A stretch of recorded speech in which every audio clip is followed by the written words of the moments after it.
আলহামদুলিল্লাহ,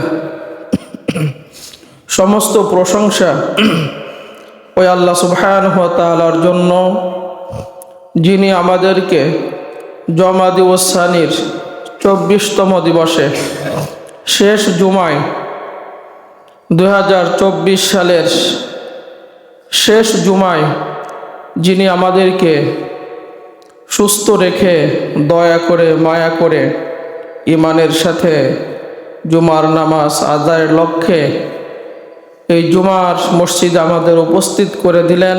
আমরা সেই মহান রবের দরবারে দিল থেকে উঁচু কণ্ঠে শুকরিয়া আদায় করি। আলহামদুলিল্লাহ, রব্বানা লাকাল হামদ হামদান কাসীরান তাইয়িবান মুবারাকান ফি ইয়া রব লাকাল হামদ কামা ইয়ানবাগি লিজালালি ওয়াজহিকা ওয়া আযীমি সুলতানিক। সম্মানিত ভাইরা আমার, 2024 সালের শেষ জুমা আজকে। 2024 সালের শেষ জুমা আজকের দিন পর্যন্ত বিগত দিনে আমরা যত গুনাহ করেছি, আল্লাহ রাব্বুল আলামিন সমস্ত গুনাহ মাফ করে দেন। আমরা বলি আমিন। আমাদের প্রত্যেককে ইমানের সাথে কবুল করে নেন। আমরা বলি আমিন। আজকে আমরা একটা গুরুত্বপূর্ণ বিষয় নিয়ে আলোচনা করব। ইসলামের দৃষ্টিতে 31st নাইট, যেটা 31শে ডিসেম্বর দিবাগত রাত 12টা যখন 1 মিনিট হবে, তখন আমাদের দেশে আমাদের যুবক ভাইয়েরা, যুবক বোনেরা, শহরের স্কুল কলেজ ইউনিভার্সিটির মেয়েরা, ছেলেরা, তারা পশ্চিমাদের সাথে তাল মিলিয়ে তাদের সংস্কৃতি গ্রহণ করে এই 31st নাইটের নামে অশ্লীলতা, বেহায়াপনা, উলঙ্গপনা, জিনা, মদপান, নানাবিধি কার্যকলাপে তারা এই 31st নাইট রাতে তারা লিপ্ত হবে। আল্লাহ রাব্বুল আলামিন এই সমস্ত অপকর্ম থেকে আমাদেরকে হেফাজত করেন। আমরা বলি আমিন। আজকে আমরা সেই সম্পর্কে কোরআন এবং হাদিস থেকে আলোচনা শুনব। যেহেতু আমরা ঈমানদার, আমরা মুসলমান, আমাদের সামনে কোরআন আছে, আমাদের সামনে রসুলের রেখে যাওয়া সুন্নাহগুলো আছে। আমাদের জীবন যাপন কোরআন এবং সুন্নাহ মোতাবেক হতে হবে। আমরা সবাই জানি, কয়েকটা জুমা ধরেই আমরা এই দুনিয়ার মোহে পর আমরা কি করছি, কত গুনার কাজ আমরা করছি, নানা অপরাধের সাথে আমরা জড়িত হয়েছি, অথচ আমরা কবরের কথা ভুলে গেছি। যে এ কথা আমরা অনেকেই ভুলে গেছি যে আজকে আমি যাদের নিয়ে মত্ত, যে সমাজ নিয়ে মত্ত, যে রাষ্ট্র নিয়ে মত্ত, যে পরিবার নিয়ে আমি মত্ত, আল্লাহকে ভুলে, অথচ আমার যখন চলে যাওয়ার সময় আসবে, সবার থেকে আমাকে বিচ্ছিন্ন হয়ে, আলাদা হয়ে দুনিয়ার সমস্ত সম্পদ, এমনকি নিজের পরনের পোশাকটাও রেখে আমার সাদা কাপড়ে প্যাকেট করে আমাকে একা একা 3.5 জায়গার মধ্যে থাকতে হবে। অথচ এদের মোহে পড়ে, এদের তালে পড়ে আমরা কি করছি, তখন হাজার আমাদের আফসোস করতে হবে। আমরা শুধু বলছিলাম যে মৃত্যুর পরে 9টা আফসোসই আমরা করব। তার মধ্যে শেষ নাম্বার আফসোস থাকবে, আর একবার যদি আমি দুনিয়ায় ফিরে যেতে পারতাম, তাহলে 31st নাইট আমি উদযাপন করতাম না। সেদিন হাজার আফসোস করলেও কবর একবার ঢোকার পরে কেউ আপনাকে ওইখান থেকে আনার জন্য যাবে না, যাবে না। এই জন্য মুসলমান ভাইরা আমার, অনেক সময় আমরা যখন দিক নির্দেশনা দিই কোরআন এবং হাদিসকে সামনে রেখে, অনেকে আমাদের উপর রাগ হয় যে আমরা একটা আনন্দ ফুর্তি করি, আমরা একটু পশ্চিমাদের সাথে তাল মিলিয়ে করি, এতে কি হবে? এতে আপনাদের মাথা ব্যথা কেন? আমরা দেখি কোরআনের চশমা দিয়ে যে আপনি আমার মোহাব্বতের মানুষ, কলিজার মানুষ, ভালোবাসার মানুষ, আপনি ওই পশ্চিমাদের কালচার অনুসরণ করে আপনি জাহান্নামের আগুনে পড়তেছেন, এটা আমি কোরআনে চোখ লাগিয়ে দেখতেছি। আপনি আমার ভাই, আপনাকে তোমার ফেরানো দরকার, যে এই দিকে যদি তুমি পা বাড়াও তাহলে তুমি জাহান্নামের গর্তের মধ্যে পড়বে। এই জন্য সম্মানিত ভাইরা আমার, 31st নাইট উদযাপন করা কোরআন হাদিসের দৃষ্টিকোণ থেকে, ইসলামের দৃষ্টিতে এটা সম্পূর্ণরূপে হারাম। এই হারাম হওয়ার 10টা কারণ আজকে সেটা আমরা সরাসরি কোরআন ও হাদিস থেকে শুনবো। 10টা কারণ কি জন্য এটা হারাম, সেই 10টা কারণ আজকে আমরা শুনবো। আমরা সকলেই জানি আল্লাহ রাব্বুল আলামিন বলেন, ইন্নাদ দীনা ইনদাল্লাহিল ইসলাম। আল্লাহ রাব্বুল আলামিন বলেন, আমার কাছে গ্রহণযোগ্য দিন মানে জীবন ব্যবস্থা হচ্ছে ইসলাম। আপনার জীবনকে আপনি কেমনে সাজাবেন, ব্যক্তি জীবন, পারিবারিক জীবন, বৈবাহিক জীবন, সামাজিক জীবন, রাষ্ট্রীয় জীবন, প্রত্যেকটা জীবন আপনি কিভাবে পরিচালনা করবেন, সাজাবেন, সব কিছু আল্লাহ রাব্বুল আলামিন কোরআনে এবং বিশ্বনবী মুহাম্মদ রাসূলুল্লাহ সাল্লাল্লাহু আলাইহি ওয়াসাল্লাম হাদিসের মাধ্যমে আমাদের জানাই দিয়েছেন। এর বাইরে যাওয়ার সুযোগ নাই, এর বাইরে যাওয়ার সুযোগ নাই। আপনি মৃত্যুর আগ পর্যন্ত কিভাবে চলাফেরা করবেন, খাওয়া দাওয়া করবেন, ঘুমাবেন, টয়লেটে যাবেন, মানে প্রত্যেকটা কথা কোরআন হাদিসে আছে না নাই? আপনি কি দিবস পালন করবেন, কি পালন করবেন না, কিভাবে আপনি আনন্দ ফুর্তি করবেন, কিভাবে আপনি হাসাহাসি করবেন, তাও এটা আছে এর মধ্যে। আমরা অনেক সময় বেশি হাসাহাসি করি, অথচ আল্লাহ রাব্বুল আলামিন বলেন, ফালিয়াদহাকু কলিলা ওয়ালিয়াবকু কাসীরা। তোমরা কম কম হাসো, বেশি বেশি কান্না করো। আপনি আপনার জীবনে মুনাজাত করে আল্লাহ রাব্বুল আলামিনের কাছে কয়দিন কাঁদছেন হিসাব মিলান। আবার আপনার যে বয়স এখন, এই বয়সে আমরা কতদিন নিজের গুনার কথা, অপকর্মর কথা স্মরণ করে, কবরের ভয় করে, জাহান্নামের আগুনের ভয় করে আমরা কয়দিন চোখের পানি ফেলছি। অথচ মুহাম্মদুর রাসূলুল্লাহ সাল্লাল্লাহু আলাইহি ওয়াসাল্লাম বলেন, মা মিন আবদিন মুমিনিন ইয়াখরুজু মিন আইনাইহি দুমুউন ওয়া ইন কানা মিসলা রাসি যুবাবি মিন খাশিয়াতিল্লাহ। নবীজি বলেন, কোন বান্দা যখন মুমিন বান্দা আল্লাহর ভয়ে কান্নাকাটি করে, চোখ বেয়ে পানি পড়ে, ওই পানি যদি মাছির মাথা সমপরিমাণ হয়, আর চোখ দিয়ে যখন বের হয় নাকের ডগায় আসার আগে আল্লাহ সুবহানাহু ওয়া তাআলা ওই বান্দার জন্য তার জাহান্নাম আগুন হারাম করে দেয়। ইল্লা হারামাল্লাহু আলান নার। চিন্তা করছেন কখনো? তাহলে আমরা আল্লাহর ভয়ে, জাহান্নামের ভয়ে, কবরে যেতে হবে সবাইকে ছেড়ে একা একা, এই ভয় করে কয়জন আমরা জীবনে কাটছি। কিন্তু আমরা হাসাহাসি তামাশা আমাদের জীবনে অনেক হয়েছে। অথচ আল্লাহ রাব্বুল আলামিন বলেন, ফালিয়াদহাকু কলিলা ওয়ালিয়াবকু কাসীরা। বান্দারে কম কম হাসো, বেশি হাসলে দিল মরে যায়, বেশি হাসলে দিল মরে যায়, আর বেশি কাঁদলে দিল তাজা হয়। এজন্য আল্লাহ রাব্বুল আলামিন বলেন যে তোমার প্রত্যেকটা জীবন ব্যবস্থা কিভাবে তোমার জীবনকে তুমি সাজাবা, একজন জান্নাতি মানুষ কিভাবে হবা, কুরআনুল কারীমে আমি আল্লাহ রাব্বুল আলামিন সব দিয়েছি। যেহেতু ইন্নাদ দীনা ইনদাল্লাহিল ইসলাম, আমার কাছে গ্রহণযোগ্য ধর্ম হচ্ছে ইসলাম। ইসলামের জীবন ব্যবস্থা অনুশাসন মেনে তোমরা যারা ইমানদার তোমাদের জীবন যাপন করতে হবে। পশ্চিমাদের কোনো কালচার গ্রহণ করা যাবে না। আর শোনো, ওয়ামাইয়াবতাগি গায়রাল ইসলাম দীনান ফালা ইউকবালা মিন ওয়া হুয়া ফিল আখিরাতি মিনাল খাসিরিন। ইসলাম বাদ দিয়ে, ইসলামের রীতিনীতি বাদ দিয়ে, ইসলামের সংস্কৃতি বাদ দিয়ে, মুসলমানদের সংস্কৃতি বাদ দিয়ে, কোরআন হাদিসেরটা বাদ দিয়ে তুমি যত কাজ তুমি করবা, একটা রব্বুল আলামিনের কাছে গ্রহণযোগ্যতা হবে না। কিয়ামতের ময়দানে তুমি ক্ষতিগ্রস্ত হবে। তুমি যদি দেখো যে আমি যেটা পালন করছি এটা ইসলামে নাই, এটা কোরআনে নাই, এটা হাদিসে নাই, তাহলে কিয়ামতের ময়দানে তোমাকে ক্ষতিগ্রস্ত হতে হবে। এই জন্য আমরা আজকে সেই 31st নাইট সম্পর্কে আজকে আমরা আলোচনা করব। অনেক যুবক যুবতীরা, কলেজ ইউনিভার্সিটির মেয়েরা এই ঈমান হারাবে ওই দিন, মুসলমানিত্ব হারাবে ওই দিন। অথচ এটা আমাদের কালচার না, এটা খ্রিস্টানদের কালচার। 31st নাইট উদযাপন করা এটা পশ্চিমাদের কালচার, এটা খ্রিস্টানদের কালচার, এটা খ্রিস্টানদের সংস্কৃতি। অথচ বিশ্বনবী মুহাম্মদ রাসূলুল্লাহ সাল্লাল্লাহু আলাইহি সাল্লাম বলেন, মান তাশাব্বাহা বিকৌমিন ফাহুয়া মিনহুম। কোনো ব্যক্তি কোনো জাতির রীতিনীতি গ্রহণ করে, নিয়ম কানুন গ্রহণ করে, সাদৃশ্য গ্রহণ করে, ওই ব্যক্তি তাদের দলভুক্ত হয়ে যায়। এখন আমরা 31st নাইট আমরা উদযাপন করা ইসলামের কোথাও আমরা খুঁজে পাই নাই।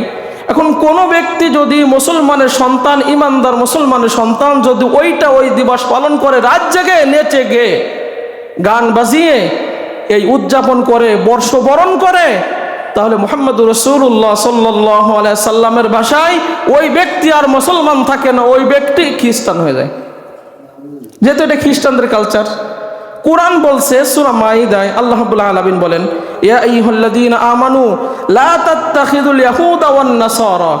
তোমরা ইহুদিদের গ্রহণ করবে না, নাসারা মানে খ্রিস্টানদেরকে গ্রহণ করবে না। ইহুদি খ্রিস্টানদের কোনো কিছু তোমরা গ্রহণ করবে না, কোনো নিয়মকানুন গ্রহণই করবে না। তারা পরস্পরের বন্ধু। তোমরা যদি তাদেরটা গ্রহণ করো, ওয়ামাইয়াতাওয়াল্লাহু মিনকুম ফাইন্নাহু মিনহুম। কুরআন বলে তোমরা যদি তাদেরটা গ্রহণ করো, তাহলে তারা যেরকম খ্রিস্টান, তোমার মুসলমানিত্ব হারাইয়া তোমরাও তাদের মতো হয়ে যাবে। অতএব তাদের কোনো রীতিনীতি সংস্কৃতি গ্রহণ করা যাবে। আমরা গ্রহণ করব কাদেরটা? আল্লাহ রাব্বুল আলামিন ওই একই আয়াতে সূরা মাইদার পরের আয়াতে বলেন, কয়েকটা পরের আয়াতে, যে ইন্নামা ওয়ালিয়ুকুমুল্লাহু ওয়া রাসূলুহু ওয়াল্লাযীনা আমানুল্লাযীনা ইউকিমুনাস সালাতা ওয়া ইউতুনাজ যাকাতা ওয়া হুম রাকিউন।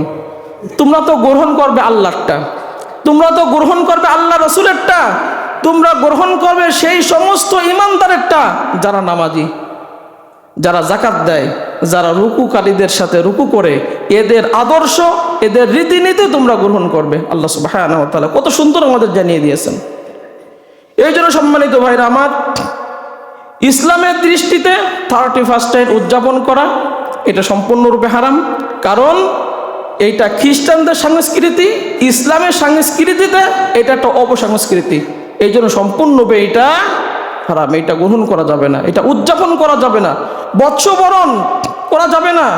এই গান বাজিয়ে নেচে গে আপনি বাদ্যযন্ত্র বাজিয়ে ছেলে মেয়ে অবাধ মিলামেশা এক জায়গা হয়ে সময় নষ্ট করে, যে সময় আল্লাহ রাব্বুল আলামিন দুনিয়ার প্রথম আসমানে চলে আসেন, প্রথম আসমানে চলে এসে বলে, বান্দারে বিগত বছর ধরে তুমি যত গুনাহ করেছো, তোমার বয়স আজকে যদি 20 বছর হয়, 31st নাইটের পরে তোমার বয়স 21 বছর হবে। এই 21 বছর বয়স পর্যন্ত যত গুনাহ হয়েছে, আমি রব্বুল আলামিন রাত 12টার পরে প্রথম আসমানে চলে আসলাম। প্রথম আসমানে এসে তোমার কাছে আমি ডাকতে থাকি, বান্দারে কত গুনাহ করেছিস, আমার কাছে মাপ চা। আমি রব্বুল আলামিন 21 বছরের গুনাহ আজকে মাফ করে দিব। আপনি যদি রব্বুল আলামিনের কাছে বলতে বলেন, আল্লাহ এই 12টা 1 মিনিট যখন বেজে গেল, সারা দুনিয়ার মানুষ, সারা দেশের মানুষ আনন্দ ফুর্তি করতেছে, আল্লাহ 31st নাইট উদযাপন করতেছে, নেচে গে তারা বর্ষবরণ করতেছে, কিন্তু আমি একজন তোমার গুনাহগার বান্দা, আমি আজকে সিজদায় পড়ে গেলাম, নামাজে দাঁড়ালাম, নামাজ শেষ করে দুখানা হাত রব্বুল আলামিন তোমার কাছে বাড়িয়ে দিলাম। রব্বুল আলামিন আজকের দিন পর্যন্ত আমার আমলনামায় যত গুনাহ আছে, মেহেরবানি করে রব্বুল আলামিন সমস্ত গুনাহগুলো মাফ করে দাও। আল্লাহ রব্বুল আলামিন বলেন, বান্দারে তোর এই গুনার কথা বলতে দেরি হবে, আমি রব্বুল আলামিন তোর বয়স যদি 30 অথবা 31-এ পা রাখিস, আমি রব্বুল আলামিন সমস্ত গুনাহগুলো মাফ করে দিলাম। দুনিয়ার এমন কেউ নাই, রাজা বাদশা নাই, এ কথা আপনাকে বলবে রাষ্ট্র আইন অমান্য করছো, আসো তোমাকে ক্ষমা করে দিই, বলবে? মা বাবাও নাই যে তুই অন্যায় করছিস, আয় তোরে মাফ করে দে, আমার কাছে ক্ষমা চাই, কথা কেউ বলে? অথচ আল্লাহ রাব্বুল আলামিন বাদশাদের বাদশা আল্লাহ রাব্বুল আলামিন বলেন, বান্দারে প্রতি রাতে তোকে আমি ডাকি, প্রতি রাতে তোকে ডাকি। নবীজি বলেন, একজন বান্দা যখন দিনের বেলা গুনাহ করে, রব্বুল আলামিন খবর 2টি হাত প্রসারিত করে রাখেন সারা রাত ফজর পর্যন্ত, সূর্য যখন ডুবে যায়, সূর্য ওঠার আগ পর্যন্ত আল্লাহ রাব্বুল আলামিন 2টো হাত বাড়িয়ে রাখেন, বান্দারে দিনের বেলায় তোরা যারা গুনাহ করেছিস আমার কাছে ক্ষমা চা, আমি রব্বুল আলামিন রাতের আধারে তোর জীবনের গুনাহগুলো মাফ করে দিব। রাতের বেলা যে সমস্ত বান্দারা গুনাহ করে, বিশ্বনবী বলেন রব্বুল আলামিন ক্ষমার দুটি হাত সারাদিন প্রসারিত করে রাখেন।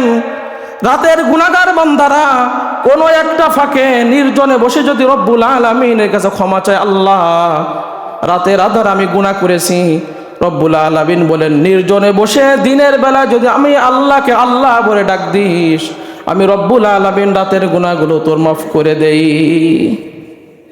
এই আল্লাহকে আমরা পাইছি। আর সেই সমস্ত বান্দারা এই 31 নাইট রাতে নেচে গে বাদ্যযন্ত্র বাজিয়ে বৎসবরণ করে, অথচ আপনার তো এটা দরকার ছিল যে আল্লাহ আজকে আমার বয়স 30, আমার বয়স 40, আর 31 নাইটটা পার করে রব্বুল আলামিন আমি 41-এ পা রাখলাম। এই যে 41টা বছর আপনি আমাকে সুস্থভাবে বাঁচিয়ে রাখছেন, এই জন্য আমি দিল থেকে শুকরিয়া আদায় করি, আলহামদুলিল্লাহ। এই কথা বলতে পারবো না?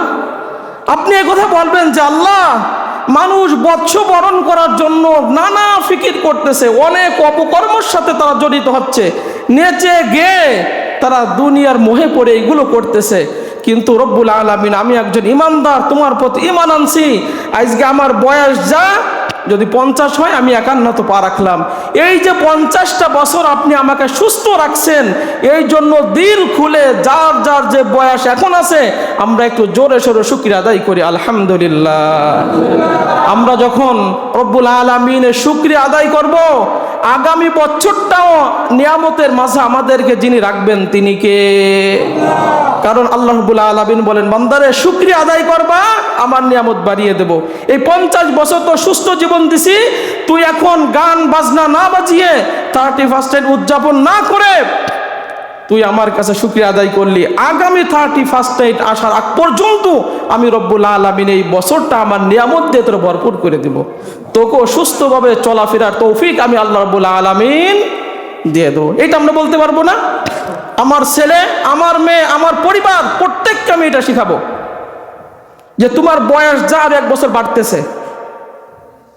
অথবা আপনাকে যদি আল্লাহ 50 বছর দিয়ে পাঠান, 1 বছর কমে গেল, মাইনাস হয়ে গেল, তাহলে আল্লাহ যে সুন্দর করে সুস্থভাবে জীবনযাপন করার সুযোগ দিলেন, আব্বা মা ভাই বোন যে আপনার পরিবারের মধ্যে আছে তাকে ডেকে আপনি বলেন এইগুলো উদযাপন করো না, বর্ষবরণের জন্য চিন্তা করো না, তুমি শুকরিয়া আদায় করো যে আল্লাহ তোমাকে এই যে সুন্দরভাবে বেঁচে থাকা তৌফিক দিছে, সুযোগ দিছে। এটা আমরা পারবো না ইনশাল্লাহ? আমাদের সমাজে প্রত্যেকটা জায়গায় যুবক ভাই যুবক বোনদেরকে আমরা মেসেজগুলো পৌঁছে দেব। এই জন্য সম্মানিত ভাইরা, আমার কথা লম্বা হয়ে যাবে, আজকে আমরা বলবো এই 31 উদযাপন করা কেন হারাম। 10টা কারণে এটা হারাম, যেটা আমি কোরআন থেকে সাজাই গুছাই নিয়ে আসছি, সেটা আপনারা শোনেন। 1 নাম্বার হারামের কাজ হচ্ছে এইটা বেধর্মীদের সংস্কৃতি, এটা বেধর্মীদের কাজ। 31 উদযাপন করা এটা কাদের কাজ? বিশ্বনবী বলেন মান তাশাব্বাহা বিকওমিন ফাহুয়া মিনহুম, যে যে জাতি সাদৃশ্য নিয়ম নীতি নিয়ম কানুন গ্রহণ করে সে তাদের দলভুক্ত হয়। অথবা আমরা এইখানে যারা আসছি, আমরা কি চাই স্ব ইচ্ছায় ইসলাম ধর্ম ত্যাগ করে ইসলামের জীবন ব্যবস্থা বাদ দিয়ে খ্রিস্টানদেরটা গ্রহণ করতে? এটা আমরা কেউ চাই? এটা চাই? খ্রিস্টান হয়ে আমরা কেউ মরতে চাই? আমরা ইমানদার হয়ে মরতে চাই না? চাই তো? ইমানদার হয়ে আমরা মরতে চাই, খ্রিস্টানদের হয়ে আমরা মরতে চাই না। যদি ইমানদার হয়ে মরতে চাই, আজকে থেকে শপথ করতে হবে ইহুদি খ্রিস্টানদের কোনো সংস্কৃতি কোনো রীতিনীতি আমরা গ্রহণ করব না। কথা ক্লিয়ার? কথা কি বুঝছেন? আজকে থেকে ইমানদারের কথা হবে একটা, যে আমি যদি দেখি আমার চোখে এটা ইহুদিদের কাজ, ইহুদিদের নিয়ম কানুন, আজকে থেকে আমি এটা গ্রহণ করব না। যদি গ্রহণ করি মুসলমানের তা হারাইয়া তাদের কাতারে আমি চলে যাব। তাহলে এটা যেহেতু বেধর্মীদের কাজ, এইটা আমরা কখনো করব না।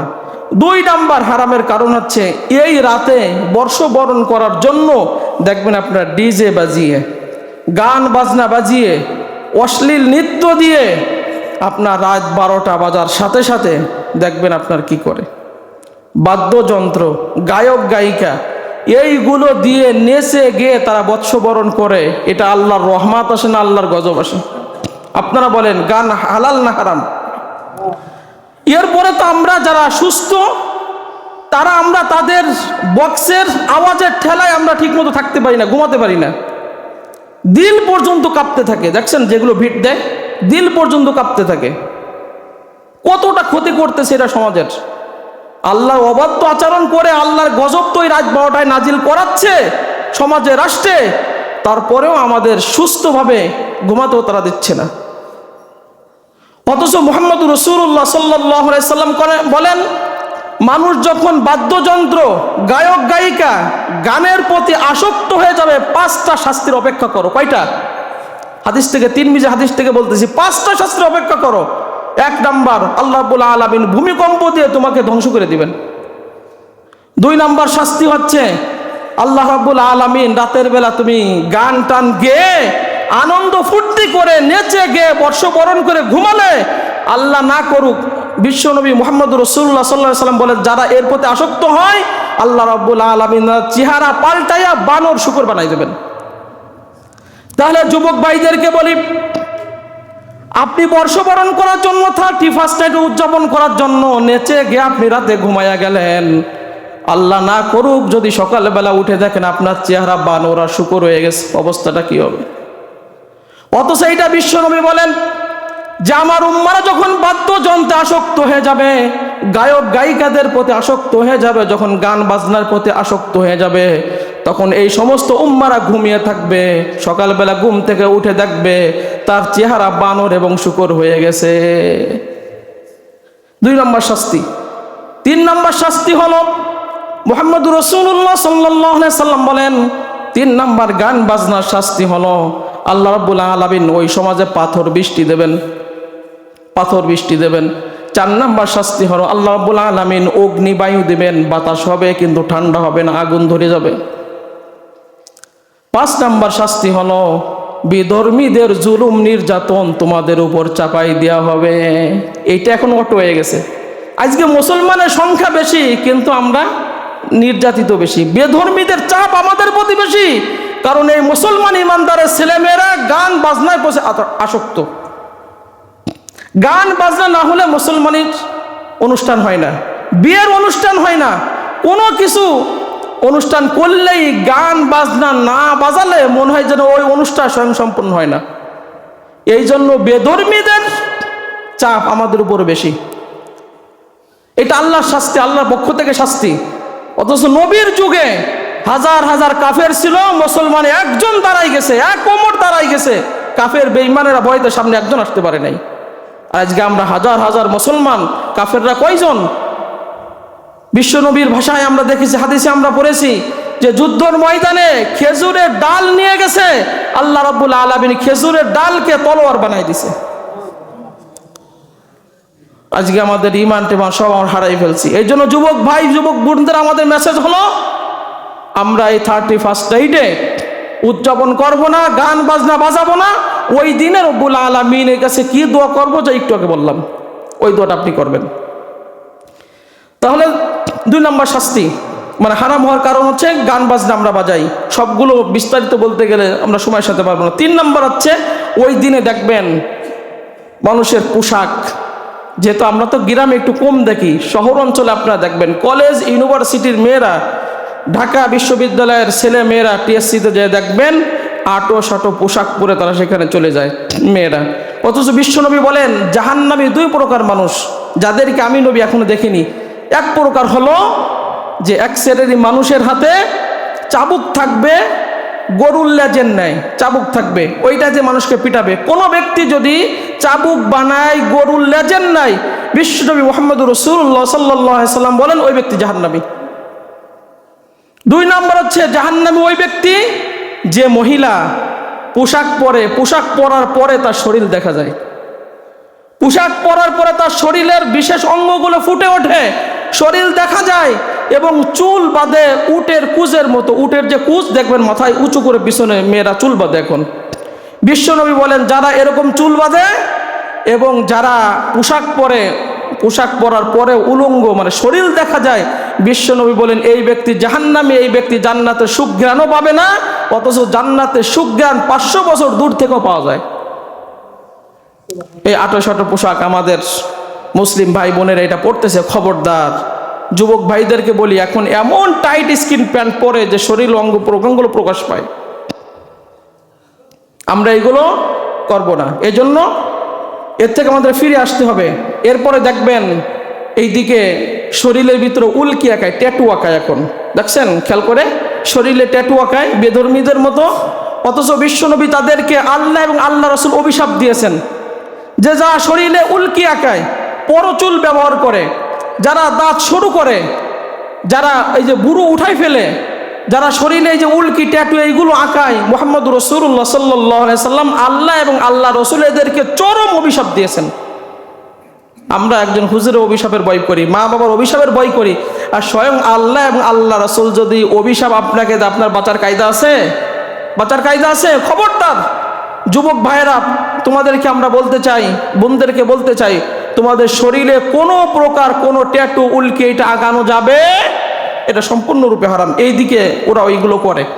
এরপরে দেখবেন আতশবাজি ফুটায় না এখন বাজি, এই যে আমাদের ছেলেমেয়েরা ঈদের সময় আমরা দেখি বেধর্মীদের মতো বাজি ফুটায়, আর শহর অঞ্চলে তো বেশি অহরহ, এটা সম্পূর্ণরূপে ইসলামে হারাম।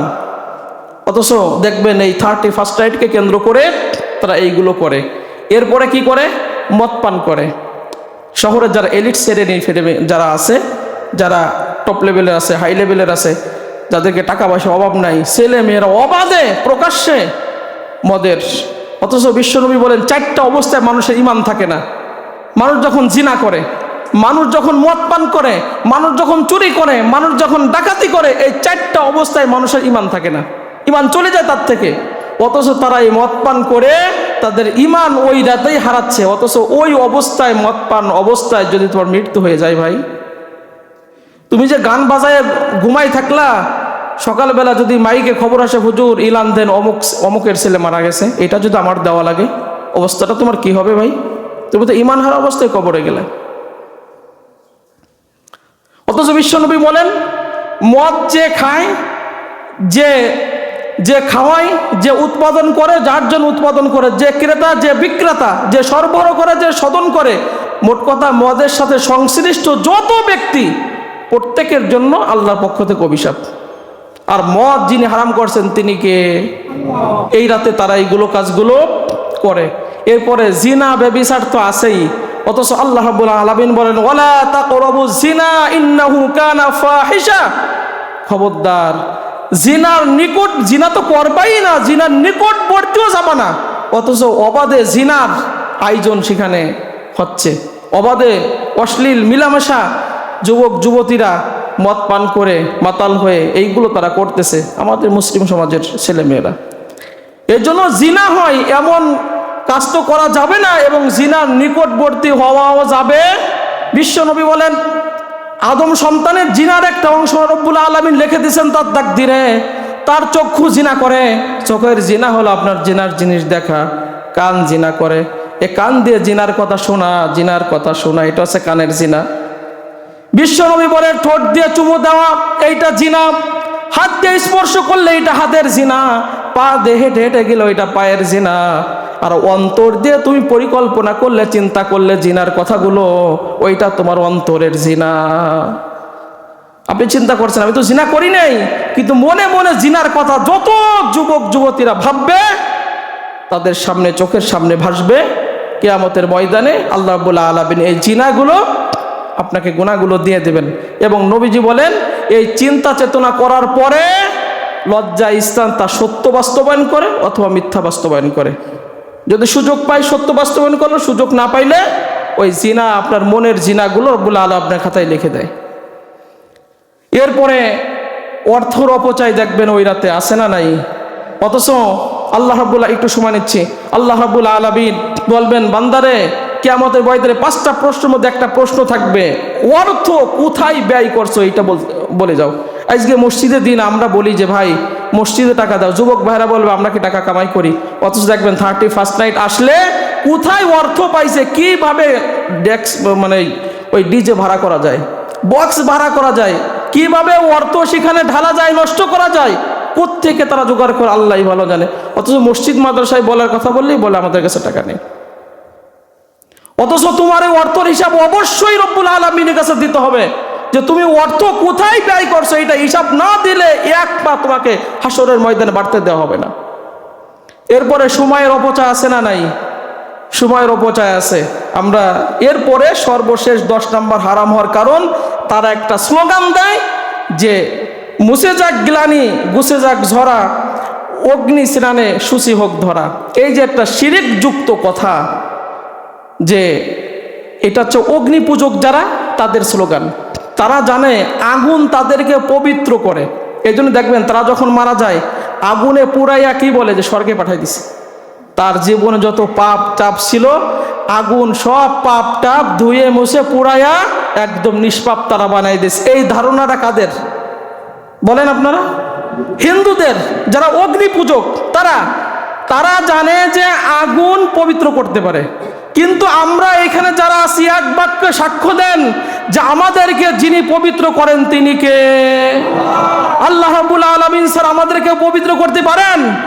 আমার গুনাহ আমরা বলি ফাগফিরলি ফাইন্নাহু লা ইয়াগফিরু যুনুবা ইল্লা আনতা। আল্লাহ আপনি যদি আমাকে পবিত্র না করেন, আপনি যদি আমাকে মাফ না করেন, পৃথিবীর মাফ করার কেউ কোনো বস্তুও নাই। তাহলে মুসলমান যখন এই স্লোগান দেয় যে মুছে যাক গ্লানি গুছে যাক ঝরা, অগ্নি স্নানে শুচি হোক ধরা, যখনই বলছে তখনই তার আমল নামায় শিরক হয়েছে, তার ঈমান চলে গেছে। কারণ আমাদের বিশ্বাস আল্লাহ রাব্বুল আলামিন স্যার আমাদেরকে কেউ পবিত্র করতে পারে। এই জন্য সম্মানিত ভাইরা আমার, প্রত্যেকের কাছে আমাদের মেসেজ হলো এই 31st নাইট আমরা কখনো মুসলমান হয়ে উদযাপন করব। ওই রাতে রাত 12টার সময় রব্বুল আলামিনের কাছে 2 রাকাত নামাজে দাঁড়িয়ে যান।